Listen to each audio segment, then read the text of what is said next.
کچھ معاملات گرے لاؤنج کی فیملی کے لیے، گرے لاؤنج کے ممبرس کے لیے ہیں، کچھ باقی کے معاملات جو ہیں وہ سب کے لیے. اور یہ چیز ہر گھر میں ہوتی ہے، ہر فیملی میں ہوتی ہے کہ کچھ چیزیں فیملی کی اپنی چیزیں. اچھا مزے کی آپ کو بات بتاؤں، کچھ آپ نے دیکھا ہوگا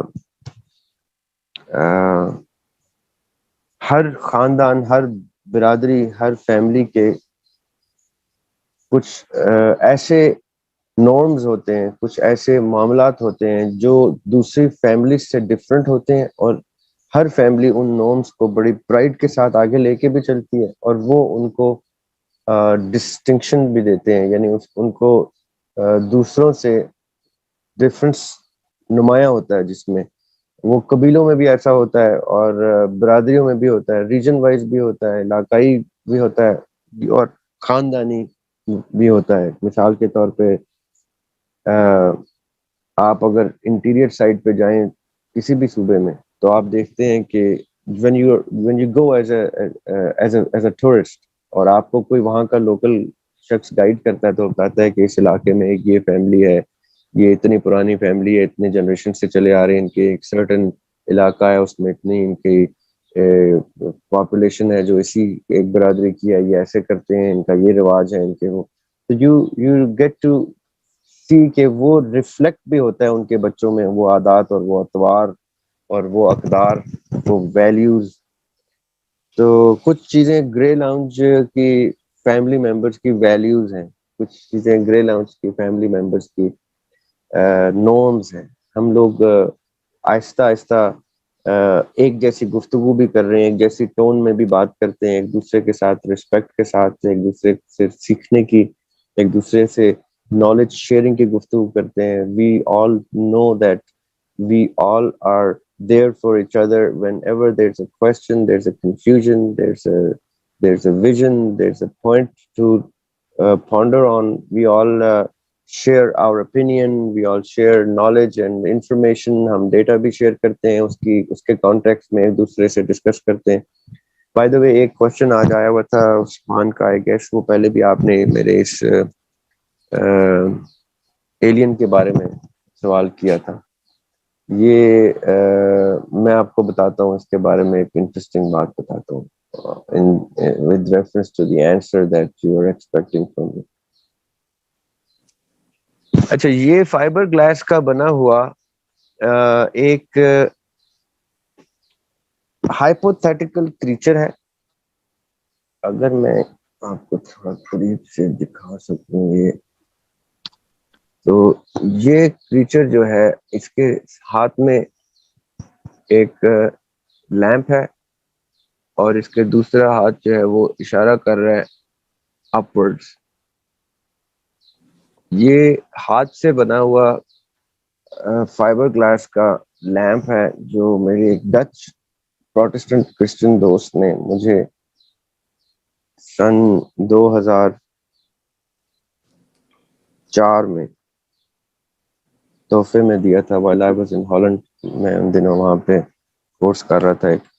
تو میرے ایک ایونٹ مینجمنٹ کمپنی میں نے اسٹارٹ کی تھی، اس کا نام تھا پیرانارمل ایکٹیویٹیز انٹرنیشنل، اور اس کا جو لوگو تھا اس پہ اس ایلین کی شکل تھی، خالی ایک سے راؤنڈ سی 2D، اور اس کا جو میسکاٹ تھا وہ ایلین تھا. تو اس نے تحفے میں مجھے، وہ ہاتھ سے یہ فائبر گلاس کی چیزیں بناتا تھا، تو اس نے بنا کے دیا. تو جب اس نے وہ تحفہ مجھے بنا کے دیا، تو I remember when I saw it, I thanked him first and I said, you are quite a craftsman, I must say. And now this alien has to travel from Europe to Asia, to Pakistan, and sit on my table as a memory of this kind gesture of yours. اور جب میں لایا تو مجھے یاد ہے وہ دور وہ تھا. میں آپ کو انٹرسٹنگ بات بتانے لگا ہوں، جب مولانا طارق جمیل بھی ٹی وی پہ نہیں آتے تھے، یعنی اسکرین پہ نہیں آتے تھے، اور لوگ ان کے بیان جو ہیں چھپ کے ریکارڈ کرتے تھے اپنے آڈیو فونز میں. وہ 3210 اور 3310 اور اس وہ نوکیا کے موبائل کا دور تھا، جب لوگ جیبوں میں چھپا کے ان کی آڈیو فائل بنا لیتے تھے اور پھر اس آڈیو کو سی ڈی پہ ڈالتے تھے اور وہ سی ڈیز جو ہیں وہ سرکولیٹ ہوتی تھی اور مولانا طارق جمیل ایک سینسیشن بن گئے تھے. جیسے ابھی کوئی وائرل ہوتا ہے تب اس وقت کوئی سینسیشن بن جاتا تھا سی ڈیز پہ. اس وقت وہ کہتے تھے, اس وقت سارے مولوی حضرات مفتی حضرات کہتے تھے تصویر کشی حرام ہے, ویڈیو میں آنا حرام ہے, کیمرہ حرام ہے, اسی لیے تو ہم آئی ڈی کارڈ پہ بھی تصویر نہیں آنے دیتے اور یہ نہیں کرتے اور وہ نہیں کرتے. پھر آہستہ آہستہ یہ لوگ مسلمان ہوتے گئے, مطلب کہ ان لوگوں کو اسلام کی زیادہ سینس آتی گئی, ان لوگوں نے پڑھنا شروع کیا, زیادہ مطالعہ ڈیپ کرنا شروع کیا, اور ان سب سوری آپ کا کامنٹ مس ہو گیا,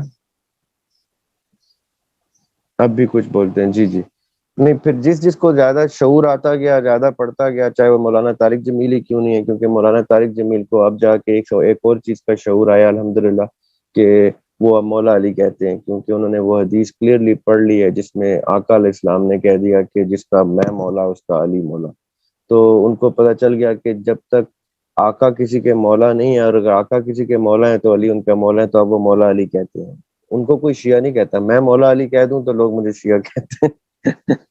اچھا خیر, ان کو جیسے یہ مولا علی والی بات آہستہ آہستہ پتہ چلی, اسی طرح ان کو یہ پتہ چلا کہ تصویر کشی حرام نہیں ہے, it's the intent, it is, یعنی ایک وہ شخص ہے جو کسی بت کو اس لیے بناتا ہے کیونکہ اس نے اس کو مندر میں رکھ کے یا گھر کے کسی پاک صاف جگہ پہ رکھ کے اس کی عبادت کرنی ہے, اور ایک وہ شخص ہے جس نے ایک پارک میں ایک گھوڑا بنانا ہے, ایک ہاتھی بنانا ہے, اس کی سونڈ سے پانی نکل رہا ہے اور بچے اس کے پول میں کھیل رہے ہیں. تو اب وہ ڈیپینڈ کرے گا کہ وہ ہاتھی گنیش کا بنا رہے ہیں آپ, یا وہ ہاتھی آپ کسی واٹر پارک میں وہ بچوں کے کھیلنے کا بنا رہے ہیں. تو اگر آپ وہ گنیش بنا رہے ہیں اور اس کی عبادت کرنے کے لیے اس کو بنا رہے ہیں تو اسلام اس کی نفی کرے گا. لیکن اگر آپ وہ بچوں کے کھیلنے کے لیے کچھ پولز اور کچھ باتھ ٹبز اور کچھ اس طرح کی چیزیں بنا رہے ہیں, یا کچھ کوئی اور ایسی چیز بنا رہے ہیں جس کا انٹینٹ اس کی ورشپنگ نہیں ہے, جس کا انٹینٹ اس کی تعظیم نہیں ہے, تو پھر آپ اس کو وہ تصویر بھی اب الاؤ ہو گئی, مولانا طارق جمیل بھی ٹی وی پہ آنا شروع ہو گئے, سب کے سب آنا شروع ہو گئے, اور سب نے تصویر کشی کو بھی جینوئن کر دیا ایز لانگ ایز. اچھا, اب میں نے نیا ایک مزے کا انٹرسٹنگ بات بھی سنی ہے کہ جی ہاتھ سے تصویر اس لیے نہیں بنانی کیونکہ وہ آپ شاید شکل بگاڑ دیں. میں نے ایسے آرٹسٹ دیکھے ہیں بھائی جان جو اوریجنل سے زیادہ اچھی بنا دیتے ہیں, بگاڑنے کو چھوڑیں, بالکل ڈیٹو کاپی تو بنا ہی لیتے ہیں, وہ اس سے بھی اچھی بھی کر دیتے ہیں جتنے وہ کوئی شخص کی تصویر ہوتی ہے اس کو وہ دیکھنے والا کہتا ہے مجھے تم نے میری تصویر سے زیادہ خوبصورت بنا دی. تو ایسی کوئی بات نہیں ہے خالی اپنے ڈیفینس میں کہ اب ہم کیمرے پہ آ رہے ہیں تو ہم اس طرح کی باتیں کریں کہ بھئی پورٹریٹ غلط ہے تو دوسری تصویر ٹھیک ہے, کیونکہ ان کو پتہ چل گیا کہ یہ جو تصویر آپ تک جا رہی ہے یہ بھی فریمز کی صورت میں, تصویر کی صورت میں موشن پکچر بن کے جا رہی. So that's why they just try to find excuses to legalize and legitimize their visuals, their videos. اب یہ سب اور سب جو ہے نا یہ دین کے اندر اپنی اپنی منورنگ ہے جو سب کرتے ہیں, کرنے دیں ان کو, ان کی مرضی ہے, جس کو جو ٹھیک لگے وہ کرے. لیکن آئی بلیو کہ اگر آپ کی انٹینٹ, یعنی آپ ادھر سے اندازہ لگا لیں کہ اگر میں دوا کا استعمال اپنی ہیڈکس کو ٹھیک کرنے کے لیے کر رہا ہوں تو وہ واجب ہے, کیونکہ مجھے اللہ تعالیٰ تکلیف میں دیکھنا نہیں چاہتے, دوا دینی واجب ہے, علاج ضروری ہے. اور اگر میں اس علاج کو نشے کے لیے استعمال کرتا ہوں تو وہ حرام ہے. اب یہ اتنا کلیئر سا بڑا بلیک اینڈ وائٹ سا مومن کو ڈفرنس نظر آ جاتا ہے کہ کس چیز کا استعمال کس وقت غلط ہوتا ہے, جس وجہ سے میں موسیقی کو حرام یا غلط نہیں کہتا, کیونکہ موسیقی کا استعمال آپ کو بتائے گا کہ آپ موسیقی کو کس طرح سے اور کب اور کس لحاظ سے استعمال کر رہے ہیں. ابھی آپ بڑے سے بڑے ریلیجس اسکالرس کی ویڈیوز لگائیں تو شروع میں انٹرو میں بھی گانے میوزک چل رہا ہوتا ہے دھوم دھڑکا, اور ایکسٹرو میں بھی چل رہا ہوتا ہے, لیکن درمیان میں وہ آ کے کہہ رہے ہوتے ہیں موسیقی جو ہے وہ اچھی چیز نہیں ہے.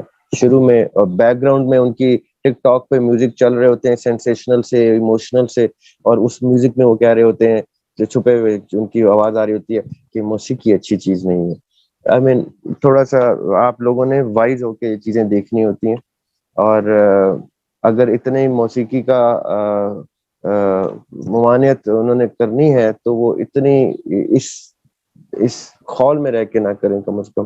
میں اگر کہہ رہا ہوں موسیقی کو، میں اپنے لیے کہہ رہا ہوں کہ میں موسیقی کو حرام نہیں سمجھتا. میں نے کہیں پہ ڈائریکٹ کمانڈمنٹس نہیں دیکھی ہیں اس کے حرام ہونے کی. احادیث میں نے ضرور ایسی احادیث دیکھی ہیں، لیکن میں نے کم اس کی ممانعت کی دیکھی ہیں اور زیادہ اس کی الاؤنس کی دیکھی ہیں، جس کی وجہ سے میں موسیقی کو روم دے دیتا ہوں اپنے لیے. لیکن آپ نے میرے کہنے پہ تو اپنی زندگی نہیں گزارنی. آپ نے میرے کہنے پہ اپنے علم کا، اپنی تعلیم کا، اپنے تجزیے کا ایک ایسپیکٹ فوڈ فار تھاٹ کے طور پہ لینا ہے اور ریسرچ کرنی ہے. پھر آپ کو جو ٹھیک لگے آپ نے وہ کرنا ہے، کیونکہ آپ نے اپنی قبر میں اپنی جنت اپنی دوزخ میں جانا ہے. میں نے اپنی قبر میں اپنی جنت دوزخ میں جانا ہے. نہ میں کوئی مفتی ہوں کہ آپ مجھ سے کوئی فتویٰ لے سکتے ہیں. سوری، بیچ میں پھر ایک کامنٹ مس ہو گیا. کوئی انٹرسٹنگ سا کامنٹ تھا. سر میوزیکل انسٹرومنٹس آر حرام، it's clearly mentioned in hadith. Unfortunately it is not clearly mentioned in hadith. This is why there is room for people like me to build this argument. ورنہ میں اگر clearly کسی چیز کو حرام کہوں گا تو میں غلط ہوں گا اگر میں اس کو کلیئرلی دیکھ کے بھی نہیں کہوں گا. کہیں پہ بھی کلیئرلی کسی میوزک انسٹرومنٹ کو حرام نہیں کہا گیا. اب آپ دف کو الاؤ کر رہے ہیں. ابھی اگر آپ دف کو الاؤ کرتے ہیں تو پھر وہ جو حضرت اسرافیل نے آ کے ہمیں اٹھانا ہے وہ دف پہ جا کے تو نہیں اٹھانا ہے، انہوں نے کسی اور انسٹرومنٹ سے اٹھانا ہے. اب اس کو بھی الاؤ کریں آپ. اس طرح ایک دوسرا بھی جب انسٹرومنٹ آپ نے الاؤ کر دیا تو پھر اس سے ریلیٹڈ تیسرا بھی کر دیں، چوتھا بھی کر دیں. اور دف کی کچھ 150 قسمیں ہوتی ہیں، تو دف کون سا والا دف ہے، یہ ساری گفتگو جو ہے نہیں. میں یہ نہیں کہتا کہ کوئی دلیل ہے کہ میوزک حلال ہے، میں یہ کہتا ہوں کوئی دلیل نہیں ہے کہ میوزک حرام. اینی وے وہ ہم میوزک کے اوپر پھر کبھی گفتگو کریں گے ڈیٹیل میں، اور وہ حدیث کی روشنی میں کریں گے. لیکن پوائنٹ میرا یہ ہے کہ جس طرح تصویر آرٹ جتنا بھی ہے، تصویر کشی ہے یا تصویر کھینچنا ہے، مصوری ہے یا شاعری ہے، یہ سب آرٹ جو ہے، ان آرٹ کے استعمال آپ کو بتائیں گے کہ آرٹ کتنا جینوین ہے اور کتنا جائز ہے. یعنی آقا علیہ السلام کے دور میں کیا کیا چیزیں چل رہی ہیں اور کن چیزوں کو آقا علیہ السلام نے بتایا کہ ان میں کس چیز کا کیا استعمال ہے، کس طرح سے جائز ہے، وہ آقا علیہ السلام نے جو بتا دیا وہ اس تک رکھنا ہے آپ نے دین کو. اس کے بعد اسی تعلیم کو خلفائے راشدین نے یا صحابہ کرام نے یا امام نے جو چیز فلرش کی ہے وہ ان دا لائٹ آف آقاز تعلیمات کی ہے. nobody can reinvent Islam after دین مکمل ہو گیا. جب آقا علیہ السلام نے کہہ دیا کہ دین مکمل ہو گیا تو دین مکمل ہو گیا. اب اس میں آپ کوئی ایسی ایڈیشن یا ڈیلیشن نہیں کر سکتے جو مکمل دین کو کی ڈیفینیشن کو ڈیمیج کرے. ڈسکشن کا رخ کسی اور طرف چلا جائے گا. جی میں نے اس لیے ایک سوال کا آپ کو جواب دے دیا کہ جو آپ تھوڑا ریسرچ بھی کیجیے گا اس پہ کہ آرٹ میں کوئی بھی چیز ہو اس کا استعمال آپ کو بتائے گا کہ بت بنانا کس مقصد سے بنایا جا رہا ہے، اس مقصد کو دیکھا جائے گا. اگر وہ مقصد کیا تصویر اس مقصد کو دیکھی جائے گی. وہ جو حدیث ہے اس کا کانٹیکسٹ بھی پڑھیے گا. میں نے اس کے اوپر کافی، جب میں اس کو دیکھتا ہوں یا اور کسی بھی چیز کو دیکھتا ہوں تو میں ایکسٹریم لیول کی ریسرچ کرتا ہوں، پڑھتا ہوں. اس میں ریفرنس کے حدیث کے اندر اس کی ریفرنس، اس کی آیات، اس آیات کی ریفرنس، اس کی روایات، وہ سب ریسرچ کرتا ہوں، تب جا کے کسی اوپینین پہ آتا ہوں. آپ بھی یہ کیجیے گا اور کریں، اور جیسے پھر آپ کو ٹھیک لگے آپ اس کے مطابق اس کو ضرور دیکھیں.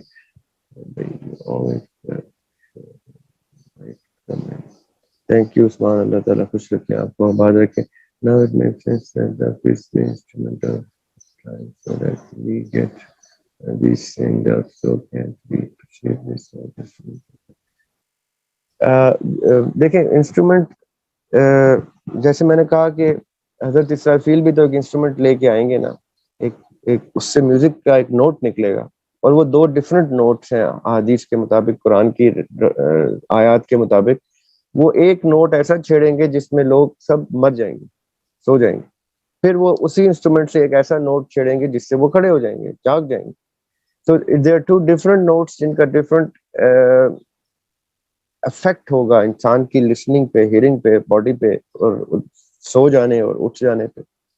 تو وہ بھی ایک انسٹرومنٹ ہے, اور اس میں نوٹس ڈفرنٹ ہیں. یہ ہمیں پتہ چلیے ایک سین آدمی کو پتہ چل جاتا ہے کہ ایک نوٹ پہ کوئی فوت ہو رہا ہے اور ایک پہ اٹھ رہا ہے, تو اس کا مطلب ہے وہ دو ڈفرنٹ ساؤنڈ جنریٹ ہو رہے ہیں. تو جب دو ڈفرنٹ ساؤنڈ جنریٹ ہو رہے ہیں تو وہ کسی ایسے انسٹرومنٹ سے ہو رہے ہیں جس کو وہ قرآن پاک میں سور پھونکنا کہا گیا. اس کو جب آپ ٹرانسلیٹ کرتے ہیں تو it's sort of a trumpet. اب میں کہہ دوں کہ یہ ٹرمپٹ اس لیے حلال ہے کیونکہ حضرت اسرافیل کے ہاتھ میں ٹرمپٹ ہوگا, یا اس طرح کی کوئی کسی مباحثے میں پڑ جاؤں, تو میں نے یہ نہیں دیکھنا کہ میں نے کوئی بحث برائے بحث کرنے, میں نے اس کی ریسرچ کر کے دیکھنا کہ okay what is the use. جنگوں میں بھی دف بجتے تھے اور ٹرمپٹ بھی بجائے جاتے تھے, ایک جس کو بیگل کہتے ہیں وہ بجایا جاتا تھا. وہ کیوں بجایا جاتا تھا کہ وہ ایک اناؤنسمنٹ کی ڈیکلریشن ہوتی تھی کہ اوکے ناؤ, وہ لیڈر آتا تھا اور اپنا نام بتاتا تھا کہ میری ماں نے میرا نام حیدر رکھا تھا, تو وہ اس کا مطلب ہے کہ اب اناؤنسمنٹ ہو رہی ہے, we are preparing for war. یا جب آپ نے دا میسج مووی دیکھی ہے, اس میں ایک بڑے مزے کا سین ہے, آپ لوگ دا میسج مووی ضرور دیکھیے گا. اس میں فتح مکہ کا ایک سین ہے بڑا خوبصورت. اس میں جب مسلمانوں کا لشکر وہ دکھاتے ہیں آ رہا ہوتا ہے تو دف کے ساتھ اللہ اکبر کے نعرے لگ رہے ہوتے ہیں, بڑا خوبصورت ایک منظر ہے. So how and when and why these are used is what makes anything. یعنی الکوہول بھی دواؤں میں استعمال ہوتا ہے اور صرف وہیں تک الاؤ ہوتا ہے.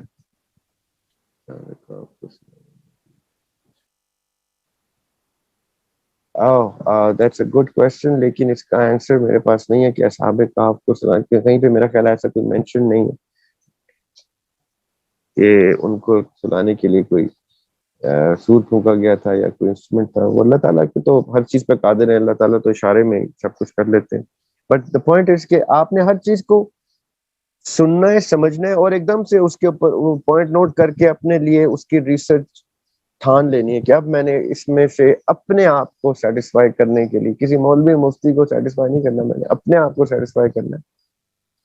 جب میں ریسرچ کروں گا, ایک دن, 2 دن, 3 دن, ہفتہ لگ جائے گا ایک پوائنٹ کو ریسرچ کرنے میں, میں جانے کتنے ڈاکومنٹس میں سے گزروں گا, چاہے وہ احادیث کی کتب ہوں, چاہے وہ قرآن پاک کی آیات اور ان کی تفاسیر ہوں, چاہے وہ روایات ہوں, چاہے وہ ہسٹورک ریفرنسز آف اسلام ہوں. تو آپ کو بہت سا ڈیٹا مل جائے گا. پھر ساتھ ساتھ آپ کچھ سرٹن اسکالرس کو سنیں گے, سرٹن علماء کو سنیں گے, سرٹن مفتیان کی گفتگو سنیں گے, ویڈیوز بھی اویلیبل ہیں, آڈیوز بھی اویلیبل ہیں, بکس بھی اویلیبل ہیں. تب آپ کسی بھی چیز کو اپنے لیے جائز ناجائز یا وہ چیز پہ کسی ایک میرے دریافت کے کہنے پہ نہیں کوئی چیز جائز کر لیجیے گا, یا نہ دریافت کے کہنے پہ کوئی چیز حرام کر لے. اسی طرح آج کل جو لوگ زیادہ وائرل ہیں, اگر ان کے کہنے پہ حرام حلال کا تعین آپ نے کرنا ہے تو پھر آپ اپنی ریسرچ آپ کے اوپر واجب ہے, کیونکہ یا تو آپ مفتیان کے فتوے کے اوپر کوئی چیز کرتے ہیں, لیکن آج کل مفتیان کے فتوے ٹی وی پہ نہیں پائے جاتے, سوشل میڈیا. مفتیان تو سوشل میڈیا پہ ایگزسٹ ہی نہیں کرتے, اور اگر کرتے ہیں تو فار سم ریزن اتنے کیا کہتے ہیں کہ ان کو اتنا ویٹیج نہیں دیتے لوگ ان کی گفتگو, نہ ان کی گفتگو میں کسی وجہ سے اتنی کوئی جان ہے, نہ وہ اتنے دل سے کوئی گفتگو کر رہے ہوتے ہیں, بڑی کھوکھلی سے گفتگو کر رہے ہیں آج کل کے مفتیان. پتہ نہیں کیوں, کوئی 1-2 کام کے لوگ مل جاتے ہیں آپ کو 100 میں سے, جن میں سے آپ کہتے ہیں یار اس کی بات سننے کا بھی دل کر رہا ہے, ورنہ تو اتنی ایک سپرفیشل سی اور more of an acting sort of discussion چل رہی ہوتی ہے. اس میں ادائیں بھی ان کی ایسی چل رہی ہوتی ہیں کہ انسان کہتا ہے یار یہ کیا, ممبر پہ بیٹھ کے ایسی حرکتیں سوٹ نہیں کرتی ہیں, جو جیسی حرکتیں, جیسی لینگویج, جیسے جملے, جیسے پرووربس, جیسی فگر آف اسپیچ وہ استعمال کر جاتے ہیں کہ وہ سننے میں بری لگ جاتی ہے. میں حیران ہوں وہ ممبر پہ بیٹھ کے بولنے کی جرت کیسے کر لیتے ہیں. اب وہ اوپر سے محراب کیوں نہیں گر جاتی ان کے اوپر, وہ یعنی اتنا رسک کیسے لیتے ہیں یہ لوگ. میں نہ اپنے کسی اس ڈگری پہ ہوں, نہ کوئی مولوی مفتی ہوں, میں پھر بھی یہ بات کر رہا ہوں کہ انسان کو کہتے ہوئے ڈر جانا چاہیے. وہ لوگ ممبر پہ بیٹھ کے بول رہے ہوتے ہیں, ان کو خوف نہیں آ رہا. Any so it is difficult, but the good thing about less worthy مفتیان on social media is that it makes you do more research. You have to keep on searching for the finest shape of wisdom, knowledge, and education that suits your logic, that suits your wisdom, your own intellect.